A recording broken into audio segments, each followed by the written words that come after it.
a little bit about the reality of what Miftaah and what other organizations and institutes are doing. The way that I see this is that let's look at it from the bird's eye view. Let's look at it from the historical and long-term perspective. The first masajid that were founded in this country by the immigrants, we're not talking about those that came as slaves, but those that came as, workers, laborers, students, back in the 60s, 70s, primarily 80s. That's when the boom took place, the 80s. Those masajid, alhamdulillah, good Muslims got together and they formed masjids, but they couldn't obviously find imams locally. And so the circumstances, forced them to go back to their lands and communities and find somebody whom they thought would be the best fit and bring that person here to these lands. And we are thankful to Allah subhanahu wa ta'ala that they did that. I mean, we're standing on their efforts. We would not be here had Allah not blessed us with those pioneers who did what they did. But at the same time, and I grew up in that era, I grew up in the 70s. My father came here in the 60s. I was born in the 70s and 80s. And, while we're greatly thankful for them, at the same time, they weren't, they were the best fit out of the circumstances, but they couldn't do the job that was needed for the community. They did the best of the job they could, but the community has to now mature beyond that. And we have to reach a level and a point where, frankly, we're going to have to stop importing our imams and start producing our scholars of the next generation. And this is where so many institutes, alhamdulillah, we're seeing this. Because when I was growing up, there was nothing like this. In the 80s and 90s, there was not a single institute of higher learning in the entire country. I want you to imagine that this isn't so many. This is when I was a teenager. This is when I was in college. That's why I was, inspired to go overseas, to study in Medina, because there was nothing for me to study. In 1993, 94, when I applied to Medina, there was nothing. There was no institute where I could sit down with, people of, that are going to teach adults. Obviously, they're kids, madrasas, but nothing for a young man to become a scholar or a young woman to become a female scholar and learn the religion. So alhamdulillah, we thank Allah that fast forward barely 20 years, and North America is alive with Islamic scholarship. And alhamdulillah, so many institutes are doing. And here's the point. Every few years, another institute comes up, and alhamdulillah, more power to them, because there is a niche, there is a demand. And every single, group of sincere brothers, dedicated brothers, knowledgeable brothers and sisters who come together and form such institutes, I wish them all the best. And here, alhamdulillah, Miftaah has come along, and Miftaah is doing amazing work. And, one of the most beautiful things that they've done, alhamdulillah, is that they have not set themselves up as a competition for any other institute. No, they have been very clear from the beginning that they're going to be cooperative, and they're going to empower all other institutes as well as empowering themselves in the process. And helping other du'at and helping other institutes will help their institute as well, because in the end of the day, we are one ummah, worshiping the same Lord, reading the same Quran, believing in the same Prophet sallallahu alaihi wasallam, following the same Sunnah. The minor issues between us all are all within the family, within brotherly love, alhamdulillah. And we recognize and realize that, fi kullin khair, there's good in all of them. And so when, Miftaah reached out to me a few years ago, subhanAllah, when I saw the good work that they were doing, and the work that really transcends any one, firqa or manhaj or group, they want the benefit for the ummah. I was very inspired, by the institute, by all of the brothers that were in charge of it. And I said, khalas, bismillah, let's give it a try. And so I've been, mashallah, touring the country, and inshallah, maybe even the world soon. Mufti Saab wants to take me to other lands as well. I'm more than happy, alhamdulillah.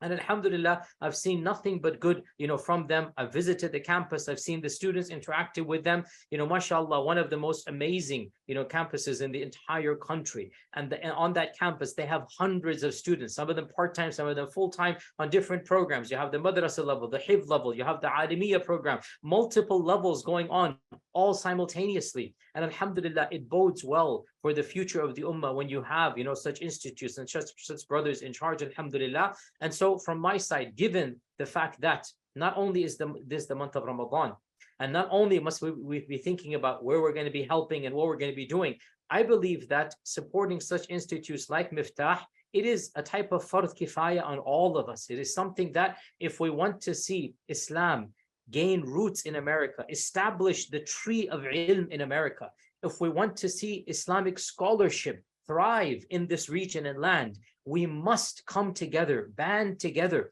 and support all such institutes of good. And Miftah is one of the leading such institutes in this regard. And so from my side, really, it is a no-brainer that the Muslim community must come together in order to help these brothers out and their institute out. And I will be the first to do so as well. And alhamdulillah, it's been my pleasure to be cooperating with them. I will be continuing my pleasure to do so. I just want to remind you of one basic reality. And I've said this when I was giving the annual fundraiser in their institute 2 years ago. I'll say the same thing again, that as a community, no community will flourish if its leadership must always be imported from another community.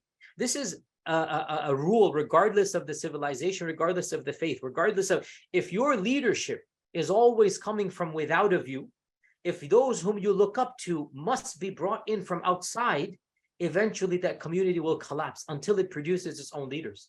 And so as the North American Muslim community is maturing, as alhamdulillah our quantity and our quality is increasing, as we're getting more and more of our youth to be interested in the deen, it is high time that we start investing within ourselves.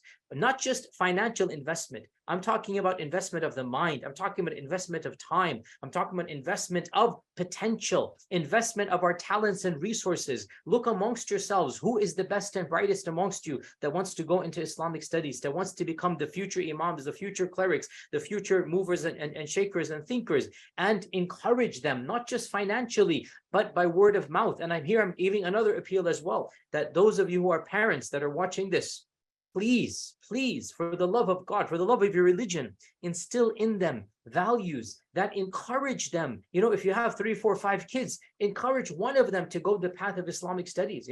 Send one to engineering, send one to medicine, send one to accounting. Do your standard, desi thing, no problem. But encourage them. Hey, look, think about this field as well, and be behind them. So we're going to support you. We're going to take care of you. And hey, where are you going to send them if Miftah doesn't have a campus?